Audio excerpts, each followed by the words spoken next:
This is it. We are rolling. This is episode 629 of No Laugh Track Podcast here at Acme Comedy Company in Minneapolis. I'm Justin Severson. I get to talk to everybody each week, including one of my absolute favorites.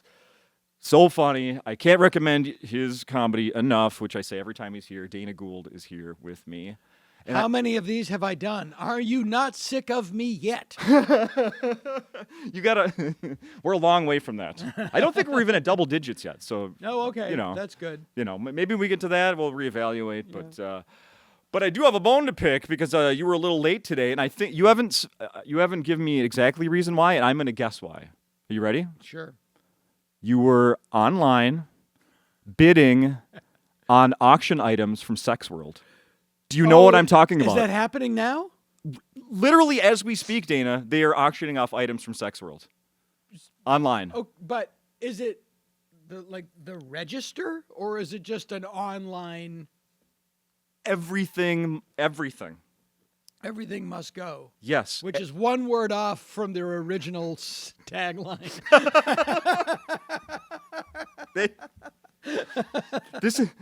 So you've brought up Sex World on this podcast, Yeah. on this stage. Is the sign for sale? Now the big sign from outside, I've been looking. I don't know, but there's some other items. Please, I'm dying. Thank you. Let's start with this one: commercial cleaning bucket. No. And mop. Nope. By the way, do not put a black light on that, or you will be blinded. It will be like looking into the sun. It would. My God. Oh my God. There's just one little spot that isn't glowing. Yeah, exactly. It's like a photo negative of a star in the sky. For people that are interested, when I took this screenshot about an hour ago, it was at $12. It comes with the mop as well. Bucket and mop. Well, yeah. Bucket and mop. All right. Let's go through a couple here. See if you got while I'm looking this up, what's the last thing this type of thing that you maybe bought on eBay or any type of, I know we've talked about things in the past you like. Oh no! A pair of shoes showed up today. Okay. That's what you're talking about. Yeah. But I wanted to bid on some things from the David Lynch estate auction. Here we go. But it was like the thing that I wanted went for $48,000. I was like, well, maybe not.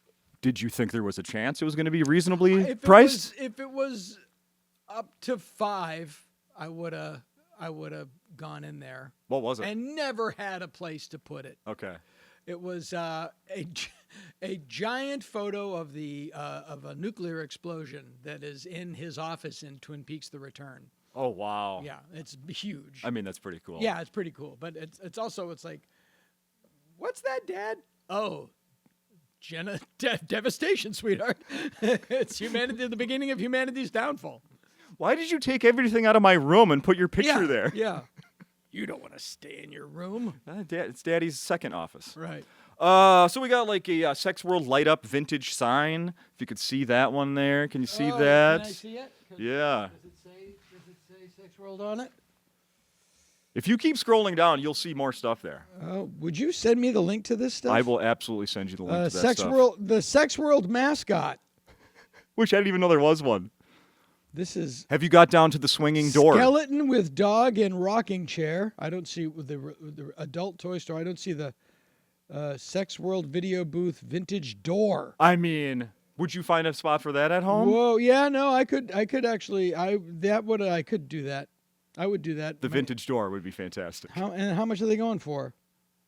$125. You'd have to. Wow, that's pretty. Yeah, no, I would actually bid on a couple of these. Would you? I'm gonna kick myself that this isn't good podcasting. Hopefully, I'm just gonna kick myself that link. I love it. You do it. I think your number's still in my phone, so it shouldn't be a problem. I'm sorry, I'm just took over your phone. No, I gave it to you. While you're doing that, you already brought up David Lynch, Twin Peaks. Yeah. I listened to your most recent podcast episode, the Dana Gould Hour, where you really geeked out on Twin Peaks. Yes. I don't know if this is going to my phone. Oh. I might have that might be an old number because it's from 2019. Oh, it well. should be the same number. That's probably why I didn't send it to you in case there was some. Hang on, I'm going to do this, and then we're going to really do a show. I have a confession to make while you're doing that. I've never seen Twin Peaks. Oh, that's okay. That's all right. No, it's you have my number, so it'll go to me. Perfect. Perfect. There you go. That's amazing. No, that's the pilot originally aired 36 years ago last night. Isn't that wild? Yeah. The timing. It was what really rang my bell. I mean, I was a giant fan of it at the time, and that was the perfect age time for Twin Peaks. It was a cultural thing, you know. I need to ask something right away here. Were you watching that show with other people, or was it just like Yes. Yeah. No. It was for the first time. The weird thing that I liked was a huge mainstream success. Because everything else that I, with the exception of like Star Wars, but I was 13, so that doesn't count. Yeah. Like it was dark and weird and funny and scary. It was everything I loved, but it was a huge mainstream success. We watched it because it was like David Lynch has a TV series, so of course we're going to watch it. Because, okay, yeah. You know, it was. And I had just moved to LA. I'd been living in LA about a year. I lived with my girlfriend. We had the apartment that everybody would go hang out at. So, and Twin Peaks there would be parties for the show because it was a cultural thing. They drank coffee and ate cherry pie. And so we would have it was a moment. It was over before it started. Yeah. You know, it was like grunge. It was over before, which came a couple months later, not too long after that. Yeah, early 90s, yeah. Literally a couple, yeah. Totally. Twin Peaks, this was spring of 1990, so whenever Nevermind came out, that might be 91. I'm going to guess 91, yeah. Yeah. But same period of time. Yeah. It was over before it started. And the show fell off in popularity really quickly, and you know, the star that burns twice as bright burns half as long. We don't need to go into it, but I do remember I was when the show was in its heyday. I was living with my girlfriend, and all of our friends would come over, and we'd prepare half the day. We'd get ready for the thing. We'd all watch it. We were so popular. Everybody loved it. And then when the series finale aired, not only did no one care anymore, except for me, the girlfriend had moved out, so I'm in the same apartment. Literally, there's no one else there. The girl is gone. The cat is gone with the girl. No. Half the books and records are gone. It was just the perfect arc. Wow. Yeah. Really? Yeah. Yeah. Oh, wow. Oh, my God. Yeah. It was but when Lynch passed in 25 January, it was right before, it was you know, it was just before the inauguration or just after the inauguration. LA was literally on fire. Literally, yeah. And he was such a part of LA, you know, he was like the counterculture Mr. Rogers, you know. And it was just, it really affected me in a way that I did not, that has hung with me to this day. Really? Yeah, it really affected me in a way that I've not let go of. And can't say why, I don't know why. And no one else like that before or since?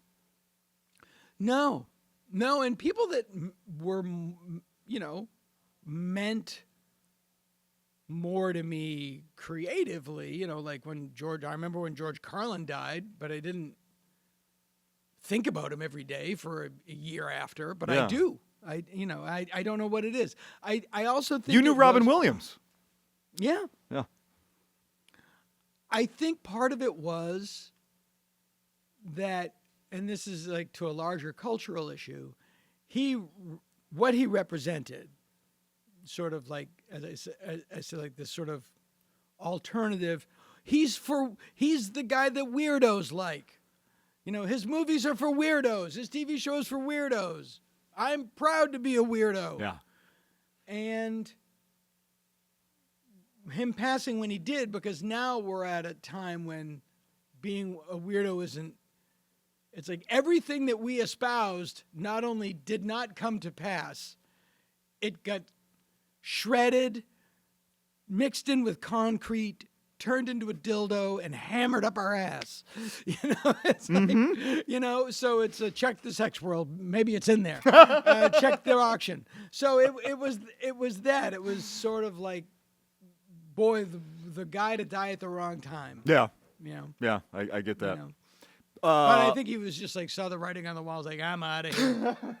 Boy, we could all be so lucky, right? Yeah, Bowie died just before the first term. I was like, nah, this isn't for me. Jeez. But well, there won't be a third term, so we won't lose another legend, right? Sure. Jesus. There's a lot of people staring at each other. Exactly. Last time you were here, you told me that you had recorded an hour and it didn't have distribution yet. Now that hour's out there, correct? Gosh.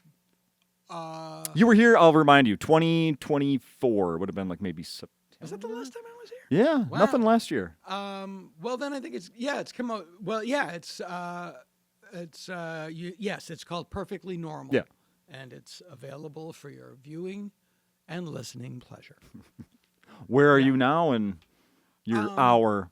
I didn't get to, since it's your first day, I didn't get, normally, I like to see the show before I talk, but I'm probably close to another hour.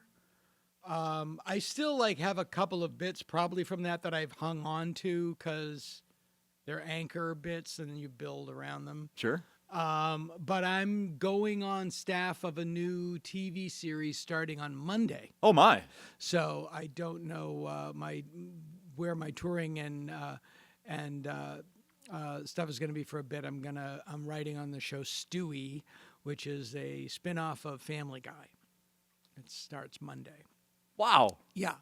And it's going to be. I'm very excited to do it. I was on the writing staff of Ted. Oh, we're going to talk about that. Yeah, and this is all the same people, and I'm really looking forward to it. I find that I get, in terms of writing, I'm writing like 5 things right now. Oh, wow. But I get more done. If I have to go to an office and work all day, I will get a lot more done than if I'm home. Okay. Because you get we'll take an hour break. And I can go into my office and work. I can't go anywhere. I can't do anything. At home, it's just like, do we have enough dog chews? Oh, yeah. My garage is so clean. So it's one of those things. I'll actually get a lot more done doing this, and I'm very excited. I love being on staff if the show's good and the people are good. If you're not proud of what you're doing, or if the people are a drag, it's like being it's just like being in the Army and you don't want to be there. Do you get bored when you're only doing stand-up? That really isn't much of... I'm never only doing anything. Yeah. I'm always doing 3 or 4 things. That's what I figured. Because I'm too ADD, I think, to not. And I do better when I'm doing 2 things at once. Sure. And now I have this other weird career with Dr. Z, where there's never nothing to do. There's never nothing to do. Yeah. Probably to my detriment. No. I sort of feel like, it does get to a point, I'm sure, where you're like, what am I supposed to be? Where am I supposed to be today? What am I supposed to be paying attention to? Because it might be something else that I'm neglecting. Yeah. I mean, it's scattered. I have, I literally have to just write down the last thing I do before I go to bed is I write down a itinerary for tomorrow. You do, yeah. And so it's like I have to post something to my stand-up Instagram or the Dr. Z Instagram, or call XYZ about this, and do 4 pages on this, do 3 pages on this. I have a stand-up career. I'm writing on Ted or on Stewie. Those people don't even really know that they don't realize that I have a stand-up career. Right? Yeah. I'm writing a horror movie for somebody. The people that think I'm writing, they don't know I'm doing other things. It's like, but the more I get jazzed in one thing, it feeds the other thing. Sure. I get excited about doing it. I'm probably not. It's probably unwise. Like, I'm sure if I just focused on one thing, I would be a lot better off. But I prefer this. I enjoy this. Yeah, I hear you. You know. Does this ever happen to you when you're? I'm sure it does. I just want to hear your perspective on this. Like, I will be reading. I have my youngest daughter, 6 years old. In the morning, I read her a book, like while she's eating breakfast. I'm the dad of the year, is what I want to say. For you, yeah, like Gravity's Rainbow, or like a kid book. Yeah, encyclopedia, and I never thought it could happen here. My God, what was my point on that? Now I forgot my point. You every morning you read your daughter a book while she's eating breakfast. Oh my God, what was I going to say about that? I totally forgot now. Do I ever? Do you ever? Oh, thank you. So I'll be reading a book, and I can be reading the words. Like, I'll be 5 pages into this, and I'm thinking about, a lot of times it's this podcast. Sure. And I'm like, how am I doing this? Yeah. I'm not missing a word. I'm reading this. And I'm like, she has no idea that I'm completely checked out to, like, I'm reading this, but I'm not reading this. Yeah. I've been in plays where I've been like, what do I want to do when I'm out of here? Isn't it? It's bizarre. Yeah, it is like, you killed her. Maybe I haven't had fish and chips in a while. I did a little looking up on why that happens, and it's like your brain is bored and needs something more interesting. Yeah. Yeah. That's a good sign you have an active brain. A lot of people are very fine with their brain being bored. Yeah, I guess sometimes I want to put it on pause, I guess. But yeah. Do you meditate at all? You probably don't with a 6-year-old. No. That is something that I've had good intentions of starting and doing for years, Dana. And no. No, it's hard. It's a discipline. It's there are 3 things that I have gotten very disciplined about. 2 incredibly mundane, and 1 is you have to meditate twice a day for 20 minutes. And I have to move them up. I meditate. It's like, if I haven't meditated by 7:30 a.m., it's not going to happen. Oh, wow. So I get up at 6, and between 6 and 7:30. I can only do anything when everybody else is asleep. If anybody else is up, you know that. Man, it helps. Yeah. Yeah. I have to do, we have a lot of animal. I have to do the cat litter boxes every day. I do a circle every day.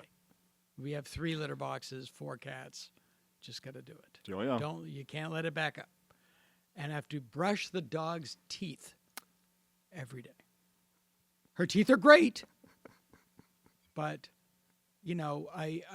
we had the first doggy dental. Mm-hmm. And it's just like, it's just better to do it. I help my 6-year-old brush her teeth, but eventually we're going to You're graduate out of that. Yeah, She's going to do it. I do not have that hope for my dog. No. Not even flossing, but nothing. It's amazing that I know she hates it, but it's like, before we go on our walk, I will brush her teeth, and now she's like, I sit, he does this horrible thing, I get a treat, we go on a walk, fine. It's all like by rote. Yeah, sure. So what an exciting, interesting story. I want to talk about Ted. I want to talk about Ted. First of all, there's 2 seasons right now, and that is completed, correct? Yes. I don't think there'll be another live season of Ted. There is an animated version of the series that's coming next year that I'm a voice on occasionally, but I'm not on the. It's done. It's in the can. It's ready. Can, as we say. Yes. Yeah. Oh wow. And and it's very funny, and it's not a continuation of the Ted live action show. It's them after the second movie. Oh. They're married. They have kids. They live in the suburbs. Because the TV show is a prequel. TV show's a prequel. Yeah. Like half of The Godfather 2. Yeah. Did you do any writing on the cartoon version? No. No. I did, but I did a couple of voices. Okay. Yeah. Okay. But I did write on the series. Oh, I know. And we watched. So I had seen an episode that you wrote from season 1 a few years ago, which is fantastic. Both of my episodes, and I didn't set out to do this, are filthy. There's a They're little dirty. There's a common. Yeah. Yes, there is. Yeah, they're really filthy. That was not my intention. So I have to tell you, I hadn't watched season 2. But we watched the episode Mrs. Robicheck. Season 2's. I mean, there's no discernible difference. And like because there's like a year between seasons 1 and 2. Yeah. And we basically the same staff, and those guys are so good. So and that's a pleasure. That's a great feeling. It's like you're sitting there with, murderers, Yeah. and howling at what you're writing and knowing. And then you know, because whatever you do, Seth is going to make better on like 4 different levels. And I say this, I know him. He's my friend. I don't have a bad word to say about him. Yeah. But also, he's brilliant. Yeah. He is a savant. Like, he will take stuff and make it so much. He just knows not only where the joke is, he knows what joke. He knows what people want in a way that I do not. Interesting. When you write an episode, when it says written by Dana Gould, how much, like when it finally gets on TV and I see it, how much has been tweaked that isn't different. yours? Okay, it's The Simpsons. It could be nothing. It's like you write the story and then they just go through it like 7 or 8 times until it's up to the level. Okay. And usually 1 or 2 things will hang in there. But it's always polishing and fixing, and it's a good way to do things. It works. With Ted, the degree's a little higher, but we spend 1 or 2 passes punching up jokes, and then I say 2 or 3, and then there's stuff that will happen on set. Okay. And like. Are you there when they're doing the actual readings of like recording? I'm there at the live. Well, I'm in terms of the Simpsons or Ted. Ted. I'm there at the table read. I'm not always there on set. Gotcha. Unless I'm also acting it. Oh yeah. Yeah. But Seth. Just no. I'm really enamored of his ability. Well, so like. I'm going to play something here that was from the Mrs. I always keep forgetting her name. Robicheck episode. It's Mrs. Robinson. I keep wanting to say Robichaud because I know someone with that name. Oh, that's funny. Yeah, Robicheck. It's so funny. I wanted to do a sort of bittersweet pastiche of The Graduate. Yeah. And then you end up Googling, does strap-on use a hyphen?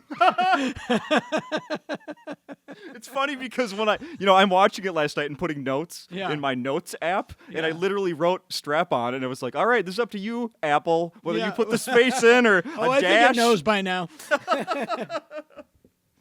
So there was a scene last night. I mean, the whole both episodes were very, very funny. Yeah. This line right here, though, my wife, I haven't heard her laugh this hard in I can't even remember. And then this morning she found a clip of it and sent it to me Oh, what to is it? relive it. And she was like, "Make sure you tell Dana." I'm curious. What? I'm sorry. Well, I hope you like sucking buckcock. What? Do you I'm re- sorry. This is my first chicken-themed flirt. I was just trying stuff out. Sucking bacock. Yes, that was absolutely not me. Oh, That okay. was probably Seth or possibly Jonathan Goldblatt, who writes under the name Julius Sharp. Dear God.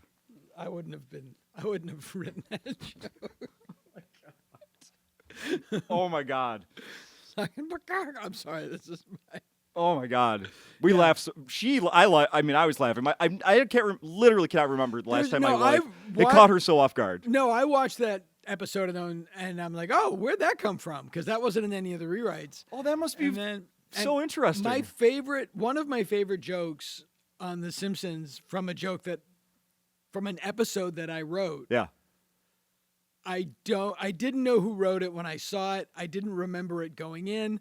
And then I had to call and I had to ask, who wrote that? Who wrote that? And I'm still not 100% sure. But it was an episode called Papa's Got a Brand New Badge, where Homer has a home security company. And they did a commercial where there's an old lady sitting in bed in her bedroom, and a monster comes in, but it looks like a Maurice Sendak creature. Yeah. It's like, monster. And she goes, monster, help. And then Homer walks in with the other guys, goes, Spring Shield is here. And the monster turns to Homer and he goes, friend? And Homer goes, you have a friend in Spring Shield. And then he takes out a business card and gives it to the monster. And the monster goes, monster put in wallet. And then he takes out a wallet and he puts the card in and puts the wallet back in. And not only did that make me laugh, but also like, wait, so is this a commercial? Does the monster not realize it's in a commercial? Is it a real monster? Like, what happened to reality? Yeah. And I think it was written by a guy named Tom Gamble. Okay. Oh, that's fantastic. Yeah. Monster put in wallet. He's just like us. Yeah, exactly. So like us. I'll get back to this. It's so funny. The speaking of The Simpsons, so I on eBay there are quite a few scripts for purchase. I don't think that's legal, but probably. Yeah, because they're like, no one looks at these at but it doesn't matter. Top secret. Yeah. Do you still have some? I have a couple. I mean, I have them in my computer, and I'm sure there's one that I have printed up. There's an episode called Goo Goo Gai Pan that I wrote about going to China to adopt a baby, that I wrote about my experiences adopting our oldest daughter now. Yeah. And so I have a couple. I have one of those scripts in a frame with a DVD of the episode and a picture of the baby next to my daughter's baby picture, which was her style design. I said, just make her look like this. And that's in my daughter's room, and she could not care less. As is her job. Yeah, right. Yeah. It is. Yeah. Although I think that character sort of vanished from the show. I don't know. I know she grew up. Oh, the baby, you mean? Yeah, Ling Bouvier. I haven't seen Ling in a while, but no. Well, there's they're always bringing characters. The show's still on, so who knows? Still on. Over 800 episodes now. So that Goo Goo Gai Pan is one that's available on eBay. $200. Just email me. I'll just print you one up. Is it signed? No, there is one that you signed that's several $100s. I don't remember which one it was. That's just bananas. Yeah. I mean, God, I don't begrudge that. Like, whatever you do to make a living in this world, great. So I was looking some other stuff up about that episode, and you used a pseudonym? Yes, I did, because we were going back. I wrote that about my first daughter, and then we went and adopted my second daughter. And then in between my second and third daughter, I wrote that episode. And we were afraid that we would offend somebody because they know everything. They know everything. And we were in we've been in offices, and we were like meeting about getting the birth certificate or whatever, like in China, going through the very normal stage of the process. And the guy excused himself, and my wife said, what's on his computer? And I poked my head around, and it was our income tax forms, which we didn't send them. Wow. Yeah. But, Close circuit to our bathroom. I don't do anything that I'd be that embarrassed if it was discovered. So I'm like, okay. But I didn't want them to, I didn't want to cause any problems. It was your idea. Yeah, and I used the name Larry Talbot, which was the Wolfman's name, so it was a famous alter ego. Yeah. And then we changed it. It's now my name when you see it. It was like for the first run, it was, and then afterwards. Did you do that any other time? No, I just did it for that one. And I mean, it makes sense. But that episode is not viewable if you are in Hong Kong. And because there's a joke in it where they're in Tiananmen Square, and there's a sign that said, in this spot in 1989, nothing happened. and you can't see it. I know what happens. Mm-hmm. The other joke I want to point out from that episode is Mr. Burns' license plate or driver's license expired in 1909. Which is so funny. That was one of my favorite. One of my favorite things to do on the show is coming up with old timey expressions for Mr. Burns. Oh, Like, yeah. Oh, yeah. What was the one? Or like, well, popcorn is poppity corns. You know, a hamburgered steak. I just love that stuff. Cinematograph. The decelematrix or whatever it Yes. is in the car. Iced creams. Yeah, I just love Iced. those. Yeah, iced creams. Go to your homes, churches, or synagogues.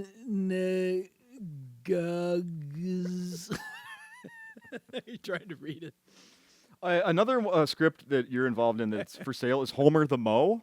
Yeah, that was the first episode I wrote. It is. Yep. And REM is in that episode. Yes, because I Did wanted you to have a meet hand in REM. that? What? Did you have a hand in Hell it? yeah. I wanted to meet REM. I was a huge REM fan, so I put him in the episode that showed up, In your first episode, you put in Yeah. a band you like, hoping to meet them, and it worked. and it worked. Yeah, that was the greatest thing about the show. You want to meet somebody, put them in your episode. Did you? I'm still friends with Mike Mills, by the way, from that. It's really fun. Wild. Yeah. Is he part of the touring thing with Bobcat? He has done a couple of those shows. Okay. But it's Jason Narducci and Michael Shannon and they're some professional musicians. Okay.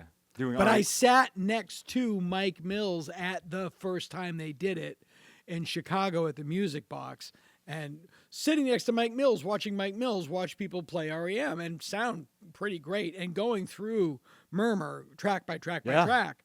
And I said, "This must be very strange for you." And he said, "You have no idea." Right. Wow. And Michael Stipe just he wrote a song for that Rooster on HBO Max. Have you seen this yet? No, what? I don't know what this There's is. at all. there's a Steve Carell new Steve Carell series called Rooster on HBO Max, and Uh-huh. the theme song is Michael Stipe. What is Rooster? He's a divorced dad, book author, Okay. going back.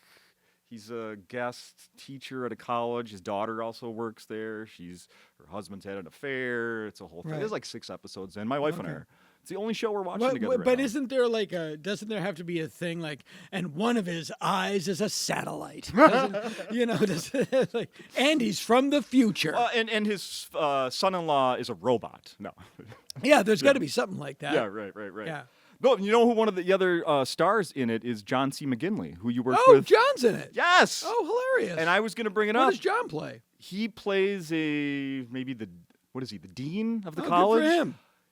This is why I think you should watch it, because he is amazing. Oh, He's the ultimate version of a John C. McGinley character, and I think you know okay. what that means. I do. I Yes. do very well. Yeah. So I Yeah. highly recommend it. Oh, that's great. I love John. Yeah. Okay. He was on. People don't know he was on your show, Stand Against Yeah. Evil. That. Do you still get? You must still get people that are Yeah. seeing that for the first time. Yeah, and yeah. It has a nice little life. I bet. Yeah, it has a nice little life. How are they finding it? It's on Hulu and Shudder, and clips show up on Instagram and Yeah. stuff. And but of all the things that I've done that won't die, it's this thing called Gex, which was a video game in the 90s. Yes. And when I do like conventions and things like that, 98% of the people that come up to me, Gex, you're Gex, you're Gex, you're Gex. I think Crazy. it's probably a gamer-heavy audience. Yeah. Yeah, crazy. I can't explain it. No. Yeah, when I'm doing my research, like, what's the latest thing Dana did? Yeah, that's always mentioned somewhere. Yeah, my daughter thought it was. She's like, you were a video game? It's like the only thing I've done that she ever thought was cool. The only thing. Well, that's why they keep us humble, don't It's they? the only thing. They keep us humble. Going back, when is this the Family Guy Stewie show? Do they have talks of when that's going to be? We start. Where and when? The room starts on Monday, so 2 years from now. It does take that long, doesn't it? Yeah, probably a year and a half at least. Yeah. Okay. Yeah. Is it what network is that on now? On Fox. It is still Fox. Yeah. Yeah. Okay. And you were on an early episode as yourself. I was on the yes. Family Guy. Yes, I was. Yeah. Did you know? Did you know him before that? That might have been the first time we met. That might have been the first time we met. We have like friends in common. It's it's Simpsons guy, Family Guy. Oh yeah. We have a lot of friends in common, and now, but no, he's a friend of mine, and he's great. Yeah. Awesome. That's so cool. Yeah. Oh, that is. I'm looking forward to this Ted cartoon. So here's another thing I wanted to ask you about is I heard that one of the reasons why live action Ted isn't coming back is because of the cost. Yeah. Right. I guess so. I mean, I don't know. You'd have to ask Seth because I has said like you can use a practical Ted in a lot of these shots. And they use CG for everything. Okay, and that's yeah. the thing that hangs that's up. the expensive Yeah. part. Yeah, but I would not. I would defer to him in those decisions. Don't listen to me. No, fair enough. Yeah, but I love down and dirty effects. I mean, that was Stand Against Evil. I love practical effects. I love people to be able to figure out how it's done and things like Dr. Z. that. 100%. Yeah. Yeah, but. Yeah. You can also look at my bank account and look at Seth's bank account and see who you'd rather listen to. Yeah. The last time we did this, you described putting on the Dr. Z costume. But I want to know, how do you store that? Is it on like a mannequin head where you can look at it? Or is I have a portable. No, I mean when I do the full makeup, that's disposable. That stuff comes off and goes in the garbage. Sure. And then the makeup guy has the hair pieces, and he has all that stuff. I see. I have a portable, like mask appliance hybrid that was done. That I have in a traveling case, that like a keyboard. It looks like a keyboard case. Sure. And that's on a wig head, and they're in a foam cutout, and what's weird is I needed one to do, like if I just want to film something to put on Instagram or if I'm doing a live show or something. So Greg Nicotero from K&B Effects helped me design this way to do it. And then they manufactured it. They did a life cast of me. They built it to my, the life cast, but it is a mask, but it's fit to my face. It does require some makeup and glue just for the movement. Everything was great. The problem is they finished it, and then I went on GLP-1s and lost 40 pounds, and so I have to have it done again because it doesn't fit. No kidding. Yeah, it doesn't really fit anymore. The drawbacks of losing a couple pounds, huh? Yeah. Wow. Yeah. Who knew? I'd rather be healthier, but Yeah, well, good for you. Yeah. Good for you. And I see that you're going to be doing the character Netflix is a joke thing, right? Live show? That'll be the makeup. That'll be makeup May 5th. Netflix is a joke, and I'm doing 2 shows in LA at Dynasty Typewriter on the 24th and 25th. Other people's shows. I'm doing a live stage reading of The Last Jedi, where I play the Emperor or whatever. Snoke. It's like a stage reading. Yeah. I do that as Dr. Z.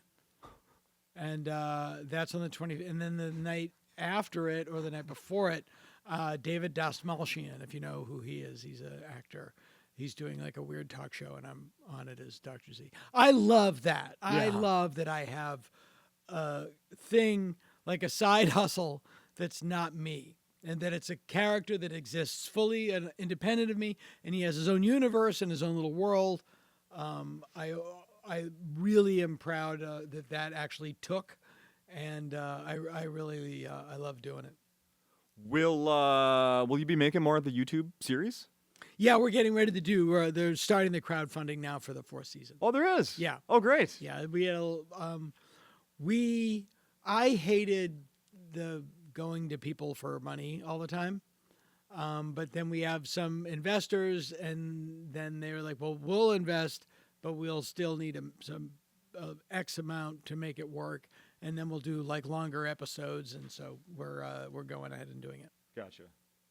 I got one more thing I want to bring up to you. And I know for a fact, or I'm going to go on a limb and say that this line in Ted is 100% yours and nobody touched it.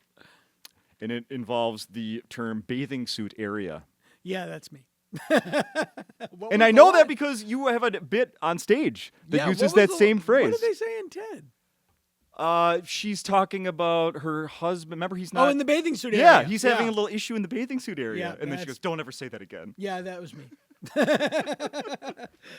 And it's funny because that was one of the lines that I wrote down. And then this morning I saw a little stand-up clip and you used that same thing. Yeah, that's Bathing suit true. area. Yeah, that is true. And there's another joke of mine from the first season that I also do in my act.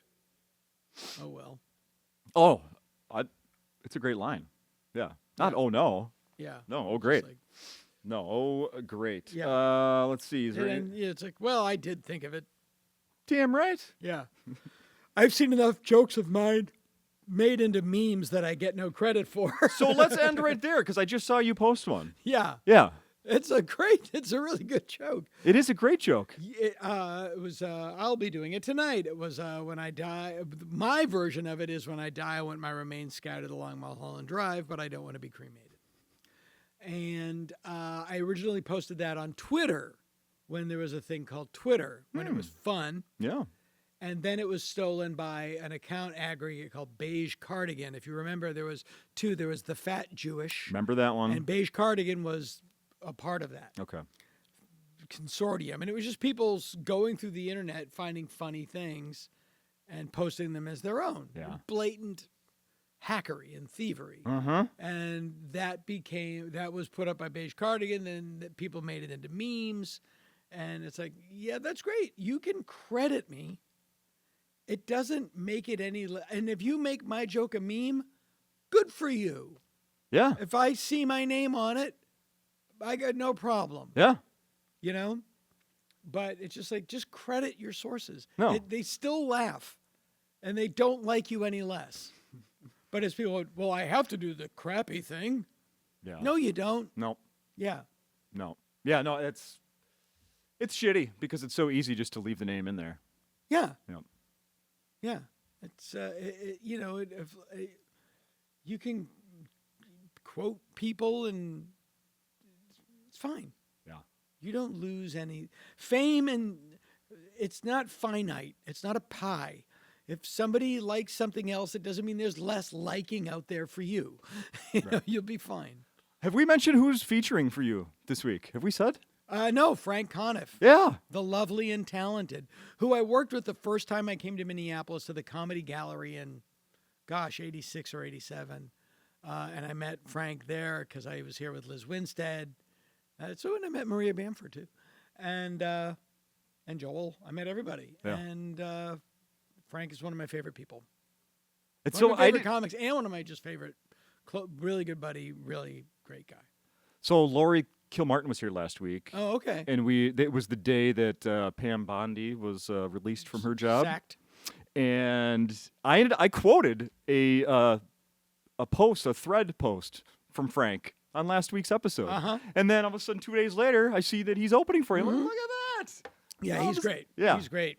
He's fantastic. Last time he's done this podcast. Last time he was here with Josh Weinstein. Right. When they He were- lives here now. Yeah, that's right. Yeah, very cool. So yeah, Mystery Science Theater people. TV's Frank is going to be here all TV's Frank. weekend. TV's Frank and Dr. Z, only not really. They're alter egos. They're alter egos. Yeah. Yeah. Is that what you give to the guy in the back room? Yeah. Here's how I want you to be introduced. Dr. Z's alter ego. Dr. Z's. Well, I posted a couple of Dr. Z's lately that for some reason have gotten huge. I think is Bill Hader's in the clip. So I saw that. yeah, Yeah. but in the comments, because I guess it got out of my feed and got into other people's feeds. Yeah. And a lot of the comments are, "Who is this? Is that Zach Galifianakis? Why is he wearing a monkey?" And I love that. I love that people have no idea who it is. Wow. Yeah. Or there's a guy named Goblicon or Henry Goblin or something. Is that Henry Goblin? Like, I don't know. But I love I that. know who the Goblin interview guy. Yeah. Oh, tell me what you're doing next. Yeah. Yeah. I love that they don't know who it is. It's That's great. so funny. That's so funny. Yeah. All right, I'm going to cut you loose. Thank All you for right, doing I'm this. gonna I go, really, get ready. really appreciate it. I'm going to go pretty up. Thank you. Get presentable.